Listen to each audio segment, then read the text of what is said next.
اعوذ باللہ من الشیطان اللعین الرجیم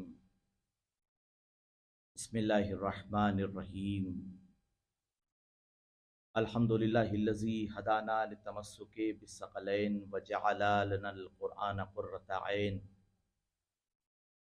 رب المشرقین والمغربین والصلاة والسلام علی مولانا و مولا الثقلین صاحب قاب قوسین جد الحسن والحسین ابی القاسم محمد اللهم صل على محمد وآل محمد. وآلہ الاطیبین الاطہرین المعصومین اما بعد فقد قالت فاطمۃ الزہرا سلام اللہ علیہا فی خطبۃ الفدکیہ الحمد للہ علی ما انعم ولہ الشکر علی ما الحم والثناء بما قدم صلوات علی محمد اللهم صل على محمد وآل محمد.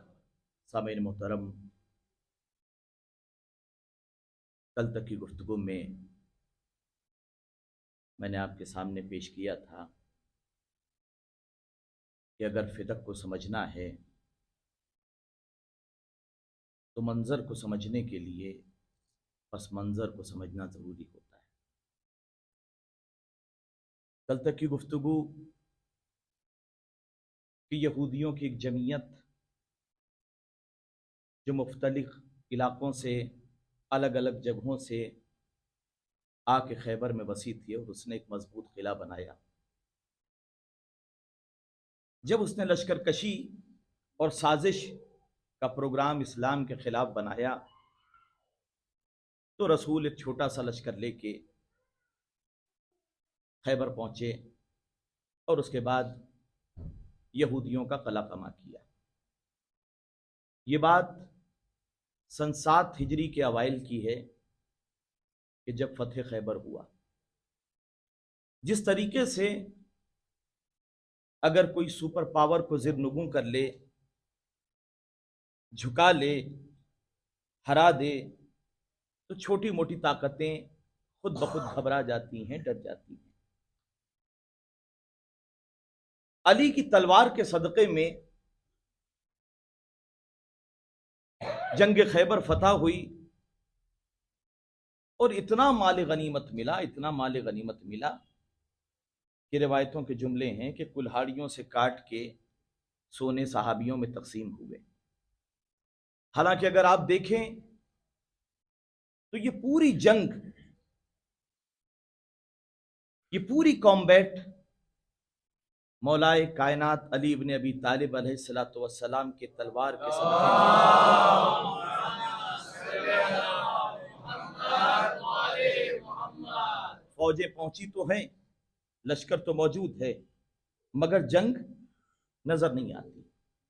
اب جو خیبر سے مال غنیمت ملا ہے، دیکھیے شرعی اموال کی جو فہرست ہے اس میں ایک مال غنیمت ہوتا ہے کہ جو جنگ خیبر سے، جنگوں سے جو حاصل ہوتا ہے اسے مال غنیمت کہتے ہیں۔ شرعی اموال کی جو تفصیل بیان کی جاتی ہے وہ تفصیل زکوٰۃ ہے، خمس ہے، فطرہ ہے، غنیمت ہے، اور ایک مال اور ہے جسے مال فے کہتے ہیں۔ بڑی توجہ کیجیے گا۔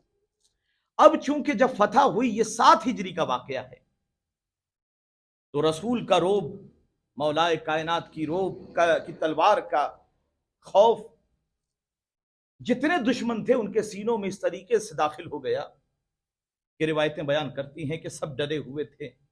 اب جو یہودی خیبر سے بھاگے تھے تو خیبر سے 200 کلومیٹر دور ایک علاقہ تھا جسے فدق کہا جاتا ہے۔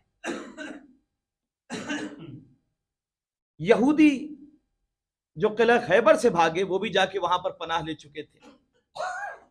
تو روایت کے جملے ہیں کہ چند دن گزرنے کے بعد رسول نے وہاں بھی اپنا ایک سفیر بھیجا کہ جاؤ اور جا کے ان سے کہنا کہ ہمارے خلاف سازشیں نہ کریں۔ تو روایت کے جملے ہیں کہ وہ ڈرے، اور ڈرنے کے بعد انہوں نے اپنا سفیر میٹنگ کی اور اپنا سفیر بنایا، اور بنانے کے بعد رسول کی خدمت میں بھیجا کہ اللہ کے رسول، ہم آپ کے خلاف سازش نہیں کریں گے بلکہ ہم ذمی بن کے رہنا چاہتے ہیں۔ ذمی کون ہے؟ ذمی وہ ہے جو مملکت اسلامی میں رہ تو رہا ہے اور اس کی ذمہ داری اسلامی حکومت کے حوالے ہے، اس کی حفاظت، اس کا ناموس، اس کی عزت اسلامی حکومت کے حوالے، وہ ٹیکس دے گا، جزیہ دے گا۔ تو وہ لوگ آئے اور آ کے کہنے لگے کہ اللہ کے رسول، ہم اسلام تو نہیں لائیں گے مگر ہم اپنی آدھی پراپرٹی اپنی مرضی سے آپ کے حوالے کرتے ہیں، تحفے میں پیش کرتے ہیں۔ بڑی توجہ کیجیے گا، اس طرح کے مال کو مال فے کہتے ہیں۔ اب آسانی سے سمجھیے گا، میں ایک مثال دوں، جہاں کلیکٹیولی، جہاں با جماعت کوئی کام ہوتا ہے اس میں سب کا حصہ ہوتا ہے۔ مثال کے طور پر یہاں کا ریزیڈنٹ عالم، جیسے افریقہ میں قرآن فیڈریشن، قرآن افیڈ کمپٹیشن ہوتا ہے، قرآن کا کمپٹیشن، سب نے مل کے تیاری کی، سب نے محنت کی، سب نے تیاری کی۔ اب جماعت کو اگر کوئی ایوارڈ مل رہا ہے، جماعت کو اگر کوئی اماؤنٹ ملا ہے، جماعت کو کوئی انعام ملا ہے، تو اس میں سب حصے دار ہیں، وہ جماعت کے آفس میں رکھا جائے گا۔ بڑی توجہ کیجیے گا، اسے مولانا صاحب اپنے گھر نہیں لے جا سکتے، لیکن اگر کوئی صاحب ان کے عمل سے خوش ہو کے انہیں کچھ لفافہ دے دیں کہ مولانا آپ نے زبردست تیاری کرائی، تو یہ ان کی پرسنل پراپرٹی ہوگی۔ بڑی توجہ کیجیے گا۔ اب قرآن یہ کہہ رہا ہے کہ وہ آئے اور کہنے لگے اللہ کے رسول، ہم ذمی بن کے رہنا پسند کریں گے، ہم اسلام نہیں لائیں گے، اور اس کے بدلے میں آپ کی حفاظت ہمیں درکار ہے۔ ہم آپ کو فدق کا ایک حصہ، آدھا حصہ آپ کے حوالے تحفتاً پیش کرتے ہیں۔ سورہ حشر میں قرآن کی آیت نمبر 6 اور آیت نمبر 7 اس آیت کو پیش کرتی ہے، اس موقع کو پیش کرتی ہے۔ وما آفا اللہ علی رسولہ منہم فما اوجفتم من خیل ولا رکاب، کہ اے مسلمانوں، جو کچھ ہم نے رسول کو مال فے عطا کیا ہے، فما اوجفتم من خیل ولا رکاب، نہ تمہارے گھوڑے لگے ہیں، نہ تمہارا لشکر لگا ہے، نہ تمہارے اونٹ گئے ہیں، نہ تمہاری دوڑ دھوپ ہوئی ہے، لہٰذا یہ پرسنل پراپرٹی ہے رسول کی۔ بڑی توجہ کیجیے۔ اور اس کے بعد وہ پراپرٹی ملنے کے بعد وہ صرف کہہ کے نہیں چلے گئے، بلکہ انہوں نے ڈاکیومنٹ تیار کیے، فائلیں تیار کی، رجسٹری پیپر تیار کیے اور لا کے رسول کی خدمت میں پیش کیا کہ اللہ کے رسول، یہ 7 ہجری کا واقعہ ہے۔ بڑی توجہ کیجیے گا، 7 ہجری میں انہوں نے فدق لا کے رسول کے حوالے کر دیا۔ قرآن نے اسی اگلی آیت میں کہا ما آفا اللہ علی رسولہ من اہل القری، کہ ہم نے وہ گاؤں والوں نے جو رسول کو لا کے مال فے عطا کیا، فللہ، وہ اللہ کے لیے ہے، وللرسول، وہ رسول کے لیے ہے، ولذی القربی، وہ قربا کے لیے ہے۔ بڑی توجہ کیجیے گا، اب فدق کی پراپرٹی رسول کے پاس آ گئی۔ جیسے ہی فدق کی پراپرٹی رسول کے پاس 7ویں ہجری میں آئی ہے، روایت کے جملے ہیں کہ فوراً قرآن کی آیت نازل ہوئی وَآتِ ذَا الْقُرْبَى حَقَّهُ، اے میرے رسول، قربا کو ان کا حق دے دو۔ بڑی توجہ کیجیے، یہ نہیں کہا کہ جو قریب بیٹھنے والے ہیں ان کو دے دو، قرابت داروں کو دو، قریب بیٹھنے والوں کو نہیں۔ اب رسول نے جبرائیل سے کہا کہ پروردگار سے پوچھو کہ قربا ہے کون۔ بڑی توجہ کیجیے گا، آواز قدرت وَآتِ ذَا الْقُرْبَى حَقَّهُ، 7ویں ہجری کا واقعہ ہے۔ روایت بیان کرتی جبرائیل واپس آئے اور کہا اللہ کے رسول، پروردگار فرماتا ہے کہ چونکہ فاطمہ کی ماں نے ساری دولت اسلام پہ قربان کر دی، لہٰذا فاطمہ کا پہلا حق ہے کہ انہیں فدق دے دیا جائے۔ بڑی توجہ کیجیے، تو تاریخ بیان کرتی ہے، اور یہ تاریخ مسلمانوں کی تاریخ ہے، تنہا شیعوں کی تاریخ نہیں ہے۔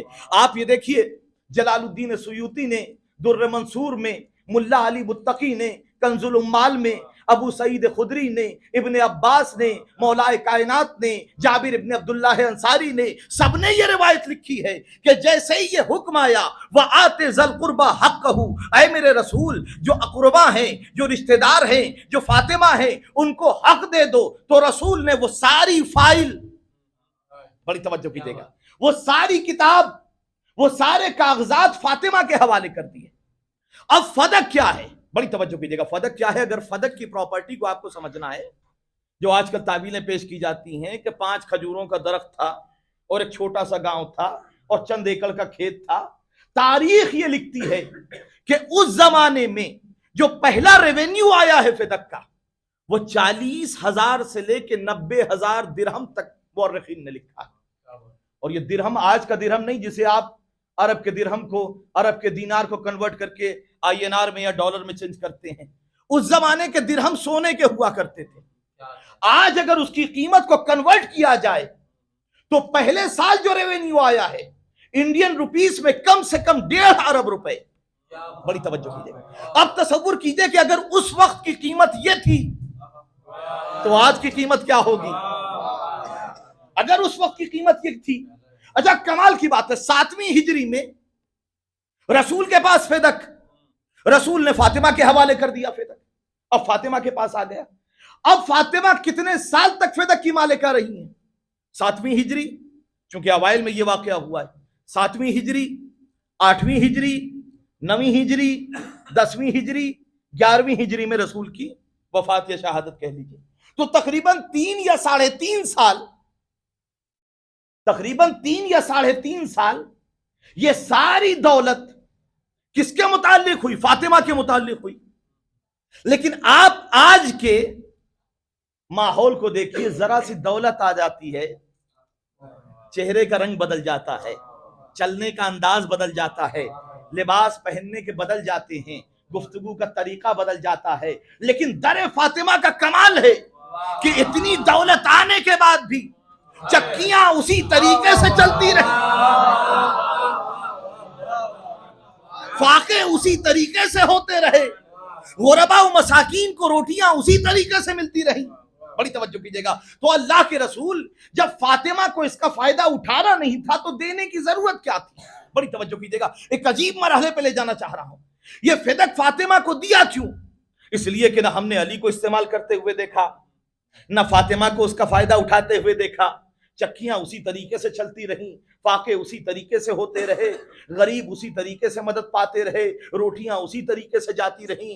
اے بی بی، اب تو فدق کا ریونیو آ رہا ہے، اب تو فدق کی دولت آ رہی ہے، انداز بدل جانا چاہیے۔ ارے جو اپنی ذاتی محنتوں کو غریبوں پر لٹا دیتا ہو،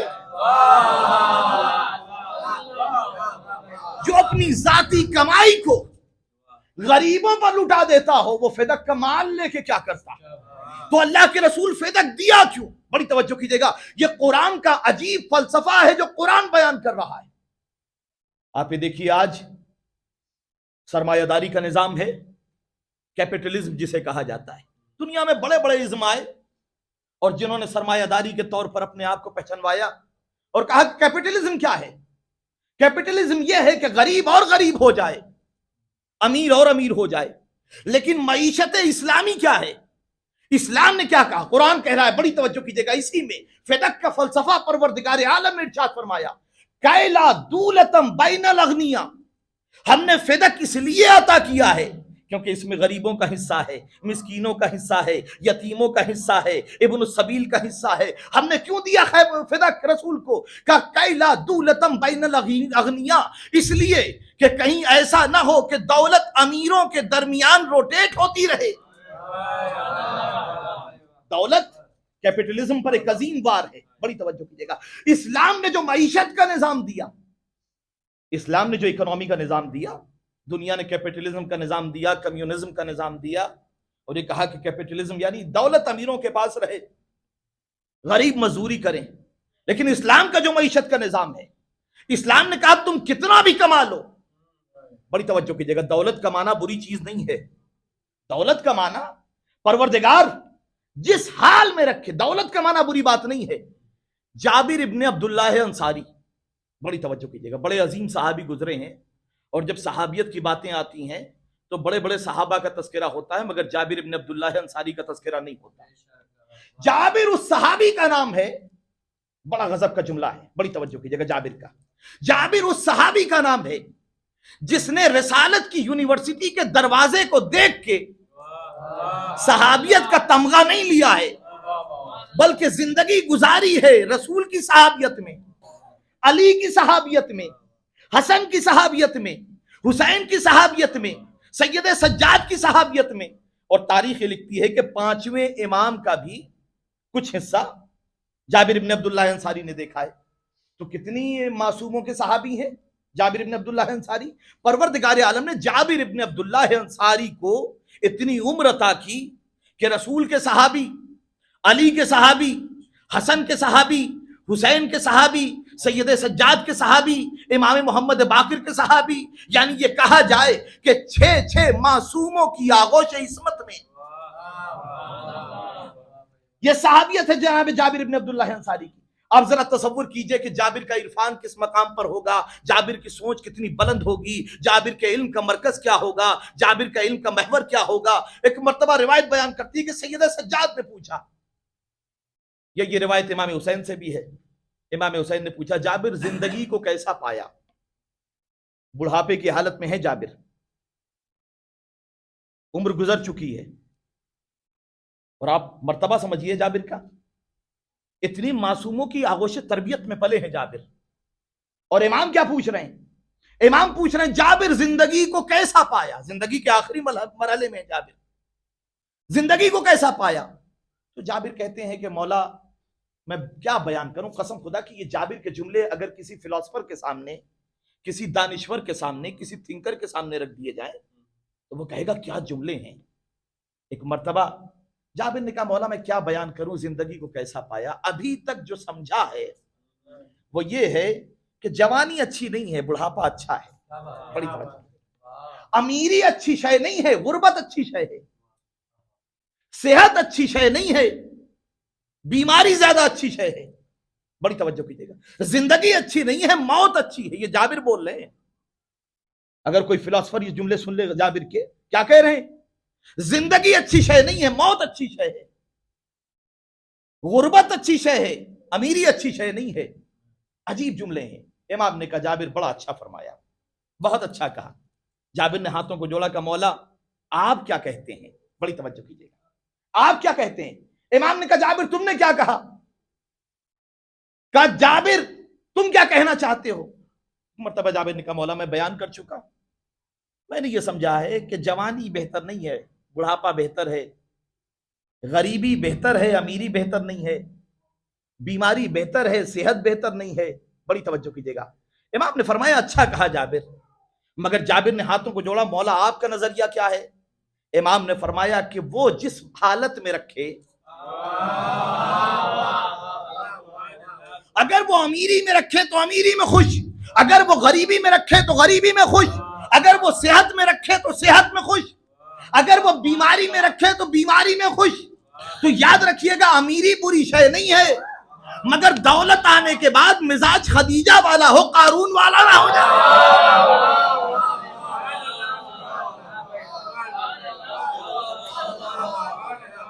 مزاج خدیجہ والا ہو، قارون والا نہ ہو جائے.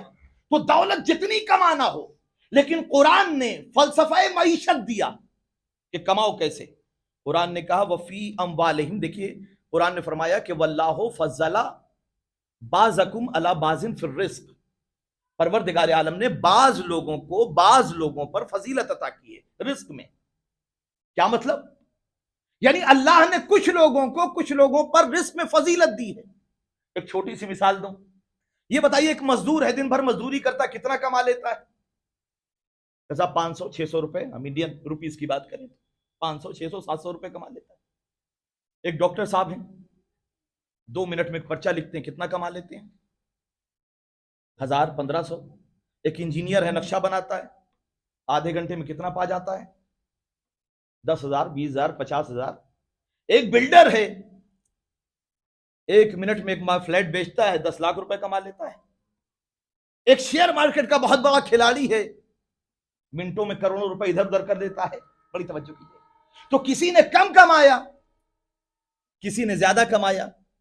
یعنی اکتساب رزق میں لوگ برابر نہیں ہیں، یعنی ارننگ میں برابر نہیں ہیں.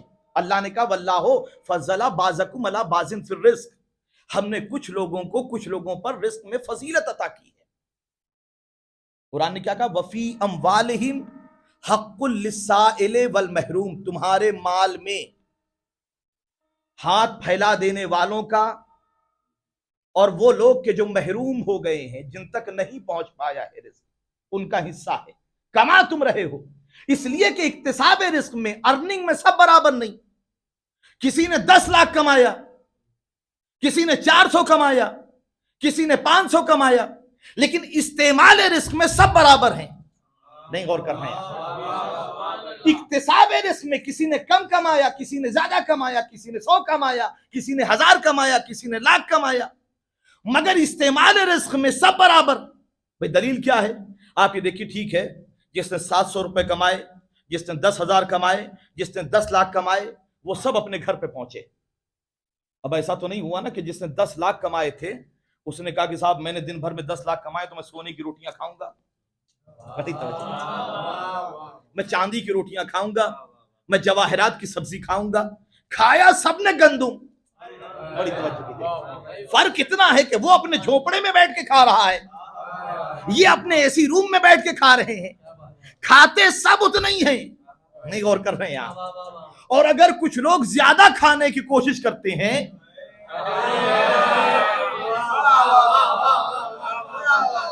تو پھر ڈاکٹر کہہ دیتا ہے کہ اب نہ کھائیے گا، بی پی بڑھا ہوا ہے، شوگر بڑھی ہوئی ہے، کولیسٹرول لیول بڑھا ہوا ہے، آپ اپنی زندگی کا کوٹا پورا کر چکے ہیں۔ بھئی کچھ لوگ بہت کھاتے ہیں، اگر زیادہ کھانے لگیں تو ڈاکٹر منع کر دیتا ہے کہ دیکھیے زیادہ نہ کھائیے گا، یہ نہیں ہے کہ جتنا کما رہے ہیں اس حساب سے کھا لیں گے۔ استعمال رزق میں سب برابر ہیں۔ کچھ لوگ بہت کھانے لگتے ہیں، بہت زیادہ کھانے لگتے ہیں۔ ہمارے ایک چچا میاں ہوا کرتے تھے، پوری زندگی بہت کھایا بہت کھایا، اسی طریقے سے جسم و جسمانیات کے مالک تھے، بیمار ہوئے، ڈاکٹر کے پاس گئے، ڈاکٹر نے پوچھا کہ یہ بتائیے کہ پہلے آپ کھاتے کیا ہیں، بیماری کا تو بعد میں ہوگا، پہلے یہ بتائیے آپ کھاتے کیا ہیں؟ تو انہوں نے کہا میں کھاتا ہی کہاں ہوں، کھاتا تو میں جوانی میں تھا۔ کہنے کیا کھاتے ہیں؟ کہا میں کیا کھاتا ہوں، صبح اٹھتا ہوں 20-25 پراٹھے کھا لیتا ہوں، دوپہر میں 50-60 روٹیاں کھاتا ہوں، کھانا تو میں رات میں کھاتا ہوں، دن میں تو بس یوں ہی ہو جاتا ہے۔ ڈاکٹر بڑی دیر تک سوچتا رہا، کہنے لگا کہ آج کے بعد آپ کو پرہیزی کھانا ہوگا، آج کے بعد آپ کو پرہیزی کھانا ہوگا۔ کہنے کیا کھانا ہوگا؟ کہ 2 روٹیاں، تھوڑا سا ساگ دوپہر میں، اور اسی طریقے سے تھوڑی سی سبزی اور 2 روٹیاں۔ بڑے بھولے بھالے تھے، چلنے لگے، کہنے لگے ڈاکٹر صاحب یہ تو بتایا نہیں آپ نے کہ یہ پرہیزی کھانے سے پہلے کھانا ہے یا کھانے کے بعد کھانا ہے؟ تو جو لوگ زیادہ کھاتے ہیں، قرآن نے کیا مال تمہارے پاس آ گیا ہے، بڑی ترجمہ، واللہ فضل بعضکم علی بعض فی الرزق، تمہارے پاس رزق زیادہ آ گیا ہے، وفی اموالہم حق للسائل والمحروم، رزق کی کمی نہیں ہے۔ بڑی توجہ کیجیے گا، اس کائنات میں معیشت کا جو نظام پروردگار نے قائم کیا، رزق کی کمی نہیں ہے۔ دنیا کے بڑے بڑے اکنامسٹ یہ کہہ رہے ہیں کہ صاحب رزق کم ہے، لوگ اس لیے بھوکے مر رہے ہیں۔ کسی فلسفر نے کہا تھا لوگ بھوکے اس لیے نہیں ہوتے کہ رزق کی کمی ہے، بلکہ لوگ بھوکے اس لیے مر رہے ہیں کہ کچھ پیٹ بھرے نہیں جا سکتے۔ بڑی توجہ کیجیے گا، کچھ پیٹ بھرے نہیں جا سکتے، تو رزق کی کمی نہیں ہے، رزق کم نہیں ہے۔ دنیا کے اکنامسٹ چلا رہے ہیں کہ صاحب اصل میں لوگ بہت زیادہ ہوتے جا رہے ہیں، پاپولیشن بڑھتی چلی جا رہی ہے۔ میں نے ایک آرٹیکل میں پڑھا تھا 1947 میں انڈیا کی پاپولیشن تھی 35 کروڑ، 35 کروڑ، اور اس وقت کی اکنامسٹ چلا رہے تھے کہ پاپولیشن بہت زیادہ ہے، لوگ بہت زیادہ ہیں، ہم سب کو رزق نہیں پہنچا سکتے، ہم سب کو رزق نہیں دے سکتے۔ بڑی توجہ کیجیے گا، وجہ کیا ہے کہ پاپولیشن بڑھ رہی ہے۔ رابرٹ تھامسن میلتھس، ایک برٹین کا فلسفر گزرا ہے، اکنامسٹ ہے، اس نے ایک تھیوری دی ہے، بڑی توجہ کیجیے گا، میلتھیشین تھیوری کہا جاتا ہے اسے۔ اس نے ایک تھیوری دی ہے، وہ یہ کہتا ہے کہ ہم دنیا کی بڑھتی ہوئی آبادی کو فیسیلیٹیٹ نہیں کر سکتے۔ بڑی توجہ سے سنیے گا، وہ یہ کہتا ہے کہ چونکہ پاپولیشن بڑھ رہی ہے، رزق کے وسائل اکائیوں میں بڑھتے ہیں اور پاپولیشن ملٹیپلائی ہوتی ہے۔ بڑی توجہ کیجیے گا، رزق کے مسائل اکائیوں میں بڑھتے ہیں۔ اب اسے آپ کو مثال کے ذریعے سمجھاؤں کہ میلتھس کا کہنا کیا ہے۔ بھئی دیکھیے، اگر آپ کے پاس مثال کے طور پر 1 ہیکٹیئر کی کھیتی ہے اور سپوز آپ اس میں 10 بیگھے میں یا 5 بیگھے میں یا 1 ہیکٹیئر میں 10 کوئنٹل اگاتے ہیں، کوئی بھی غلہ، چاول یا گیہوں جو بھی، تو آپ اگر بہت محنت کریں گے اگلے سال، کھاد ڈالی اور بہت محنت کی، تو ممکن ہے 11 ہو جائے، ممکن ہے 12 ہو جائے، پھر آپ نے دوسرے سال محنت کی 13 ہو گئی، تو اکائیوں میں بڑھتا ہے۔ رزق کے وسائل اکائیوں میں بڑھتے ہیں، 10 کوئنٹل سے 11 کوئنٹل ہوگا، 11 کوئنٹل سے 12 کوئنٹل ہوگا۔ لیکن وہ کہتا ہے پاپولیشن ملٹیپلائی ہوتی ہے۔ پاپولیشن ملٹیپلائی کیسے ہوتی ہے؟ آپ اپنے دادا کو تصور کیجئے، آپ کے دادا ایک، ان کے 2 بیٹے، ان میں سے ہر ایک بیٹے کے 2 بیٹے، پھر ان میں سے ہر ایک کے 2 بیٹے۔ بڑی توجہ کیجئے گا، پاپولیشن ملٹیپلائی ہوتی ہے، یعنی رزق کے وسائل اکائیوں میں بڑھتے ہیں۔ وہ 11 سے 12 ہوتے ہیں، 12 سے 13 ہوتے ہیں، 13 سے 14 ہوتے ہیں، مگر پاپولیشن ایسے نہیں بڑھتی۔ پاپولیشن 8 سے 16 ہوتی ہے، 16 سے 32 ہوتی ہے، 32 سے 64 ہوتی ہے، 64 سے 108 ہوتی ہے، 108 سے 256 ہوتی ہے، بڑی توجہ، 132 ہوتی ہے، 132 سے 256 ہوتی ہے، 256 سے 512 ہوتی ہے۔ پاپولیشن ملٹیپلائی ہوتی ہے۔ تو وہ کہتا ہے رزق کے وسائل اکائیوں میں بڑھتے ہیں اور پاپولیشن ملٹیپلائی ہوتی ہے، تو بیچ کا جو رشتہ ہے وہ ٹوٹ جاتا ہے۔ اتنے لوگوں کو ہم رزق نہیں دے سکتے۔ دنیا کے بڑے بڑے اکنامسٹ یہ کہہ رہے ہیں کہ چونکہ پاپولیشن بڑھ رہی ہے، رزق کی تنگی ہے، رزق کم ہے، ہم سب کو فیسیلیٹیٹ نہیں کر سکتے۔ اور وہی اکنامسٹ جو 1947 میں 35 کروڑ کی پاپولیشن پہ چلا رہے تھے کہ پاپولیشن بہت زیادہ ہے، وہ آج بھی چلا رہے ہیں۔ بڑی توجہ کیجئے گا، آج جب انڈیا کی پاپولیشن 1.4 بلین ہو چکی ہے، تب بھی وہ چلا رہے ہیں کہ صاحب رزق کے وسائل بہت کم ہے، رزق کے وسائل بہت کم ہے، رزق کے وسائل بہت کم ہے۔ لیکن قرآن کیا کہہ رہا ہے؟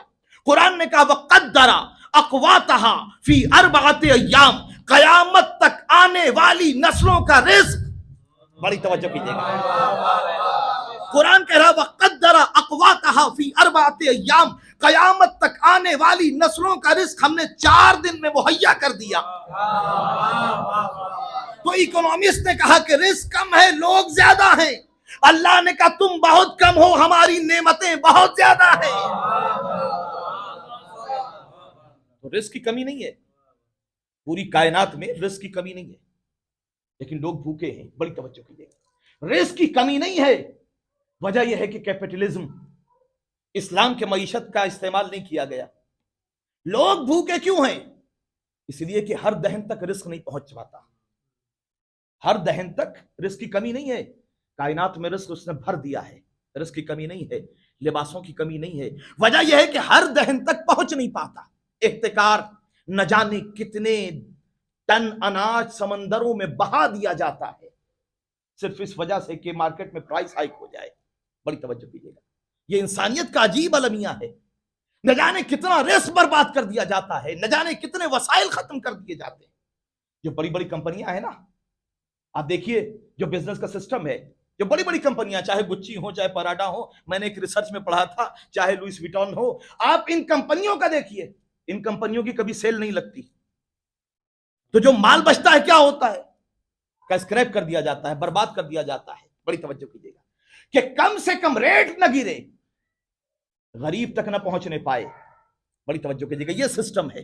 تو رزق برباد کر دیا جاتا ہے، رزق کم نہیں ہے، رزق کی کمی نہیں ہے، احتکار کیا جاتا ہے، اسٹوریج کیا جاتا ہے، لیکن اسلام نے کہا اسٹوریج حرام ہے۔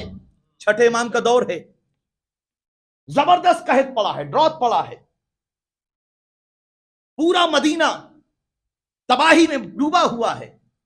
بڑی توجہ کیجیے گا، روایت کے جملے ہیں کہ ایک شخص امام کی خدمت میں آیا، مدینے کے حالات بتانے لگا اور کہا مولا مدینے کے حالات بڑے خراب ہیں۔ امام نے کہا اچھا۔ امام نے اپنے ایک صحابی کو بلایا، بڑی توجہ کیجیے گا، عجیب جملہ ہے قسم خدا کی۔ امام نے اپنے ایک صحابی کو بلایا اور صحابی کو بلانے کے بعد کہا کہ جاؤ دیکھو ہمارے گودام میں کتنا گیہوں بچا ہوا ہے، کتنا اناج بچا ہوا ہے۔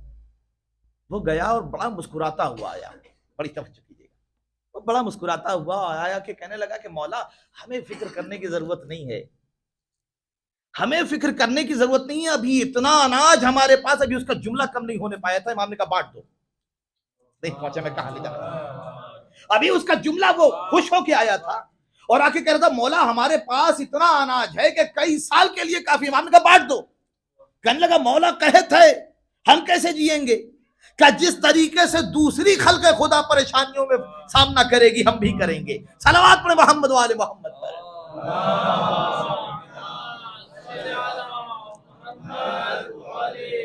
تو رزق کم نہیں ہے مگر ہر دہن تک نہیں پہنچ پاتا. لباس کم نہیں ہے مگر ہر جسم تک پہنچ نہیں پاتے. بڑی توجہ کیجیے گا. آج دنیا میں آپ دیکھیے, میں نے ایک آرٹیکل میں پڑھا تھا کہ یورپ اور امریکہ میں صرف کتوں کو نہلانے میں اتنا پانی خرچ ہوتا ہے کہ جتنا پوری افریقہ کی ضرورت کے لیے کافی ہے. آپ سوچئے, یہ انسانیت. تو اسلام نے جو نظام دیا, اسلام نے نظام دیا, رزق کم نہیں ہے. ہے کوئی ایسی حکومت جو دنیا کی بہت زیادہ ڈیولپ کنٹری ہیں, جو اپنے آپ کو بہت زیادہ متمدن کہتے ہیں, متہذب کہتے ہیں, اور کہتے ہیں تہذیب ہمارے پاس ہے, ہم ترقی یافتہ ہیں, ہم متمدن ہیں, کیا ان کے پاس غربت نہیں ہے؟ بڑی توجہ کیجیے گا. آج تو جانے کی بھی ضرورت نہیں ہے, یوٹیوب اٹھا کے دیکھ لیجئے کتنے ہوم لیس ٹہل رہے ہیں, جن کے پاس نیو یارک میں مکان نہیں ہے, جن کے پاس امریکہ کے دوسرے شہروں میں مکان نہیں ہے, یورپ میں کتنے ہوم لیس ہیں, کتنے غریب ہیں, کتنے بھکاری ہیں. مگر مسئلہ کیا ہے, جب وہ خود کو دکھاتے ہیں تو بڑے بڑے شہر دکھاتے ہیں, اور جب غربت دکھانا ہوتی ہے تو ہندوستان, پاکستان, بنگلہ دیش آتے ہیں, افریقہ آتے ہیں. بڑی توجہ کیجیے. کیا غربت وہاں نہیں ہے؟ 3 اتنی بڑی مشکلات ہیں دنیا میں کہ جن کا حل آج تک نہیں ہو پایا ہے. بڑی توجہ کیجیے گا.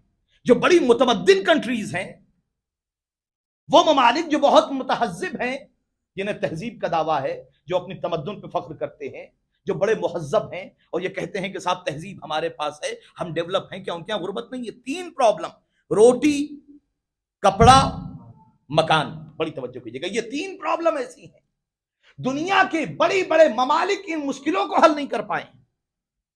کہیں ایسا نہیں ہے کہ کوئی مشکلیں حل ہو گئی ہیں. آپ سائنسی ترقیاں جتنی بھی کر لیجئے, مگر یہ 3 اتنی بڑی مشکلات ہیں جن کا حل نہیں ہے. آج سے 25-30 سال پہلے یورپ میں ایک کانفرنس ہوئی. اس کانفرنس میں ایک یہودی کھڑا ہوا, اس نے کہا کہ میں نے اسلام کو ان کے معجزوں سے سمجھنے کی کوشش کی, مگر مجھے سمجھ میں نہیں آیا. کچھ تو معجزے سمجھ میں نہیں آئے, کچھ اسلام سمجھ میں نہیں آیا. وہ کہنے لگے چاند کے 2 ٹکڑے, ممکن ہے ہم فیوچر میں اتنی ترقی کر لیں کہ ہم چاند کے 2 ٹکڑے کر دیں, ہمیں نہیں سمجھ میں آئے. وہ کہتا ہے میں نے اسلام کو معجزوں کے ذریعے سمجھنے کی کوشش کیا, مگر مجھے اسلام سمجھ میں نہیں آیا. سب حیران, یہ کیا کہہ رہا ہے؟ لیکن کہتا رکیے, آج جو دنیا کی 3 بڑی پریشانیاں ہیں, روٹیاں کم نہیں ہیں مگر ہر دہن تک پہنچتی نہیں ہیں, لباس کم نہیں ہے مگر ہر جسم تک نہیں پہنچ پاتا, مکان کم نہیں ہے مگر ہر سر پر چھت نہیں پہنچ پاتی. بڑی توجہ. وہ کہتا ہے جب میں علی کے دور حکومت میں آتا ہوں تو ایک دن علی منبر کوفہ پہ آئے, اور منبر کوفہ پہ آنے کے بعد علی نے اپنے دائیں ہاتھوں کی انگلیوں کو بائیں ہاتھوں میں پیوست کیا اور کہا میں مانتا ہوں. بڑی توجہ کیجیے گا, یہ علی کا خطبہ ہے, جارج ڈیک نے اسے کوٹ کیا ہے. جارج ڈیک کہتا ہے وہ عجیب خطبہ تھا.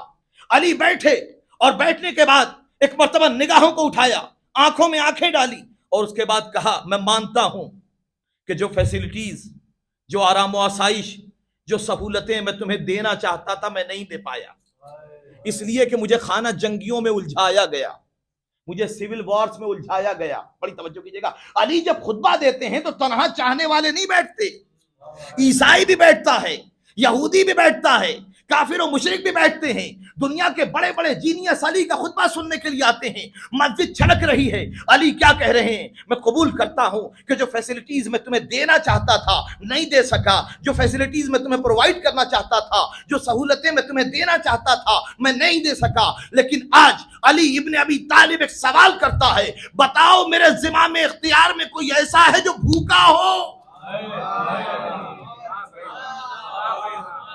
میرے زمام اختیار میں کوئی ایسا ہے جو بھوکا ہو؟ کوئی ایسا ہے جس کے سر پہ چھت نہ ہو؟ کوئی ایسا ہے جس کے جسم پر لباس نہ ہو؟ جارج ڈیک کہتا ہے علی یہ جملہ کہنے کے بعد بڑی دیر تک بیٹھے رہے اور جواب کا انتظار کرتے رہے، کوئی جواب نہ آیا۔ جارج ڈیک کہتا ہے کہ میں تو علی تو شاید خطبہ دینے کے بعد اتر گئے ہوں گے، میں انتظار کرتا رہا۔ تھوڑی دیر کے بعد ایک یہودی کھڑا ہوا اور کھڑے ہونے کے بعد کہتا ہے یا علی ما زینت کل خلافہ بل زینتہا، اے علی خلافت نے تجھے زینت نہیں دی ہے، تو نے خلافت کو زینت دی ہے۔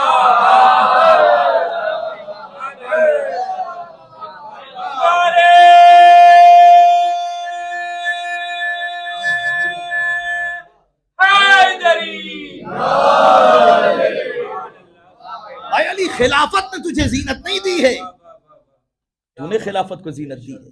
اسلام نے جو نظام معیشت پیش کیا تھا، فیدک سرکار نے کیوں عطا کیا؟ لِكَيْ لَا دُولَةً بَيْنَ الْأَغْنِيَاء، کیپٹلزم کے نظام پر ایک ضرب ہے، ایسا نہ ہو کہ لوگ ہاتھ پھیلانے والے بن جائیں۔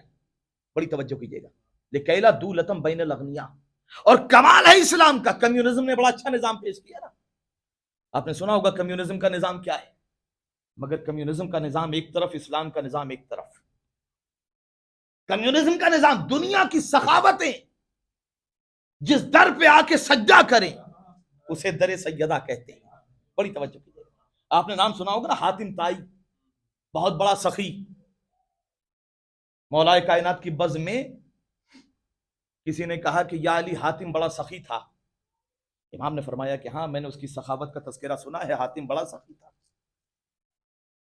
اسے لگا کہ جیسے امام نے کچھ ہلکے میں لیا، وہ کہنے لگا مولا حاتم بہت بڑا سخی تھا۔ امام نے کہا ہاں مجھے معلوم ہے حاتم بہت بڑا سخی تھا۔ پھر اس نے جسارت کی، کہا یا علی اس نے 40 دروازے بنوائے تھے۔ بڑی توجہ کیجئے گا، ہر دروازے پہ سائل جاتا تھا۔ بھئی ہمارا مزاج کیا ہوتا ہے، اگر ابھی ہم نے دے دیا یا ہم تو چھوڑ دیجئے، ہمارے ساتھ والے نے بھی کسی بھکاری کو کسی سائل کو کچھ دے دیا اور اس نے ہماری طرف ہاتھ بڑھا دیا تو ہماری پیشانی پہ بل آ جاتا ہے، ابھی تو ملا ہے۔ بڑی توجہ، وہ کہتا 40 دروازے بنائے تھے، ایک ہی سائل ہر دروازے پہ جاتا تھا، ہر دروازے سے دیتا تھا، کبھی پیشانی پہ بل نہیں آتا تھا، کبھی بگڑتا نہیں تھا، کبھی ناراض نہیں ہوتا تھا۔ علی کی تیوریوں پہ بل پڑے۔ علی نے کہا یہ بھی کوئی سخاوت ہوئی کہ 40 دروازے بنائے تھے، ہر دروازے پہ دیتا تھا، ارے ایک ہی در سے اتنا کیوں نہیں دے دیا؟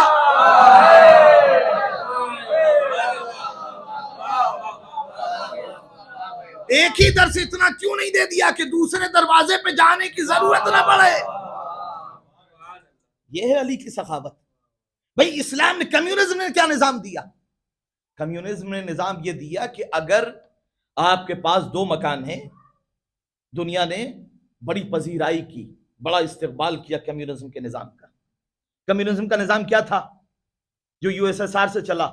کمیونزم کا نظام یہ تھا کہ اگر آپ کے پاس 2 مکان ہیں تو ایک مکان اپنے بھائی کو دے دیجئے، اگر آپ کے پاس 2 گاڑیاں ہیں تو ایک گاڑی اپنے بھائی کو دے دیجئے، غریب بھائی کو دے دیجئے، اگر آپ کے پاس 2 بیگھہ کھیت ہے تو 1 بیگھہ اسے دے دیجئے۔ بڑی توجہ کیجئے، 2 کپڑے ہیں تو 1 کپڑا اسے دے دیجئے، برابری، مساوات۔ بڑی توجہ، مساوات، برابری کا تعلق، برابری کا تصور، برابری کا کانسیپٹ، سب برابر۔ اگر 2 مکان ہے تو 1 مکان اسے دیجئے، 2 گاڑیاں ہیں تو 1 گاڑیاں اسے دے دیجئے۔ لیکن اسلام نے مساوات کی بات نہیں کی، اسلام نے مواسات کی بات کی۔ نہیں پہنچنا، میں کہاں لے جانا چاہا؟ بھئی مساوات کیا ہے اور مواسات کیا ہے؟ کمیونزم نے مساوات کی بات کی کہ ہم کھائیں گے تو تم بھی کھاؤ گے، مگر اسلام نے کہا کہ نہیں، ہم مساوات کے قائل نہیں ہیں، مواسات کے قائل ہیں۔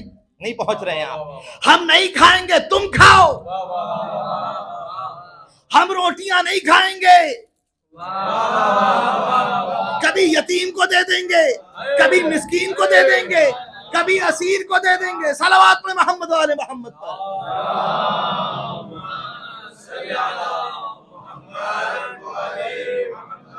تو اسلام نے مواسات کی بات کی ہے، سب کچھ قربان کر دیں گے۔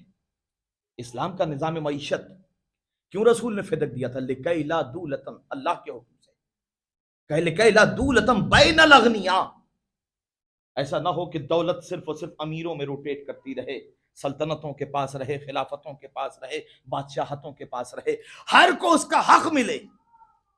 یہ کروڑوں کی جو دولت آتی تھی یہ در سیدہ پہ نہیں آتی تھی۔ روایت کے جملے ہیں جو اپنی ذاتی کمائی غریبوں میں تقسیم کر کے آ کے فاقہ کرتا ہو. آپ تصور کریں در اہل بیت پر اس دولت کے آنے کے بعد بھی فاقے ہو رہے تھے. دنیا کیا سمجھ رہی تھی کہ فاطمہ کھجور کے باغوں کے لیے گئی تھی؟ نہیں، فاطمہ امت کی بہتری کے لیے گئی تھی. فاطمہ گئی ہے دربار میں اور مطالبہ فدق کیا ہے. واپس آئیں. ارباب ازا، آپ نے دیکھا ہوگا جب گھر میں بچے چھوٹے ہوتے ہیں اور ماں باپ کہیں جاتے ہیں باہر، جب ماں باپ واپس آتے ہیں نا تو بچے آ کے لپٹ جاتے ہیں کہ کہاں گئے تھے. شہزادی جب دربار سے خالی ہاتھ لوٹی ہیں تو جناب زینب اور جناب ام کلثوم، روایت کے جملے ہیں، زینب آئیں اور آ کے کہتی ہیں اماں کہاں گئی تھی، اماں کہاں گئی تھی. شہزادی نے کہا زینب میں دربار میں گئی تھی. اماں کیا کرنے گئی تھی؟ کہا بیٹی اپنا حق لینے گئی تھی. کہا اماں آپ کے پاؤں میں ورم کیوں ہے؟ اماں آپ کا چہرہ تھکا ہوا کیوں ہے؟ اماں آپ کی آنکھوں میں آنسو کیوں ہے؟ کیا ہوا اماں؟ حق نہیں ملا؟ واپس لوٹا دیا گیا؟ تاریخ لکھتی کہ مرتبہ زہرا نے کہا بی بی مجھے واپس لوٹا دیا گیا، مجھے حق نہیں ملا. زینب نے جیسے یہ جملہ سنا کہا اماں پھر آپ کو ایسے دربار میں جانے کی ضرورت کیا تھی جہاں کے مسلمانوں نے آپ کی عزت نہیں کی؟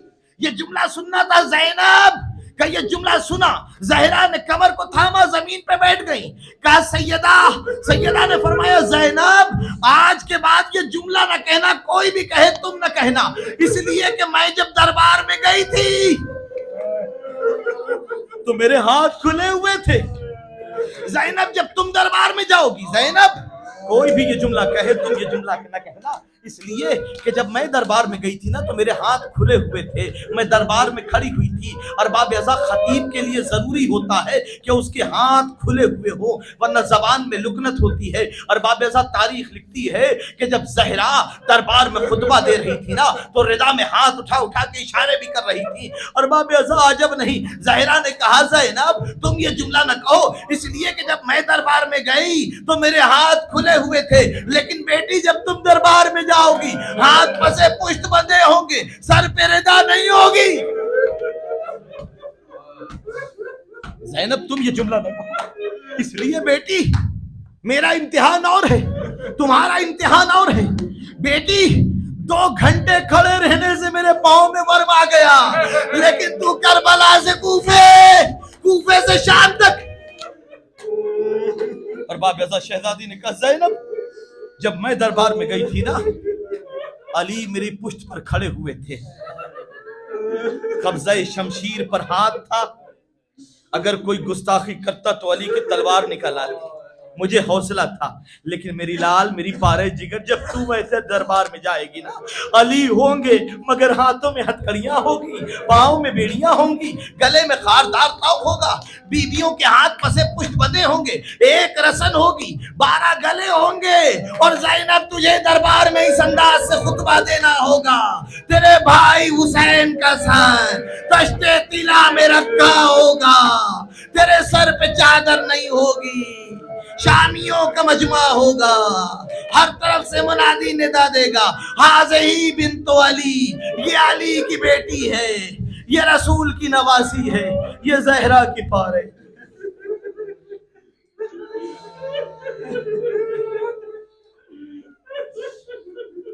سيعلم الذين ظلموا أي منقلب ينقلبون الا رحمت اللہ رحمہ. پروردگار ہمارے اس مختصر سے تذکرے کو قبول فرما. معبود ہم میں جو زیارت و حج کے مشتاق ہیں ان کی تمناؤں آرزوؤں کو پورا کر. معبود ہم میں جو مقروض ہیں ان کے قرض کو غیب سے ادا کر دے. پروردگار تجھے واسطہ شہدائے کربلا کا جو بیمار ہیں انہیں صحت کاملہ اور عاجلہ عطا فرما. امام زمانہ کے ظہور میں تعجیل فرما. حاضرین کے آوان و انصار میں شمار فرما. آخر دعوانا الحمدللہ.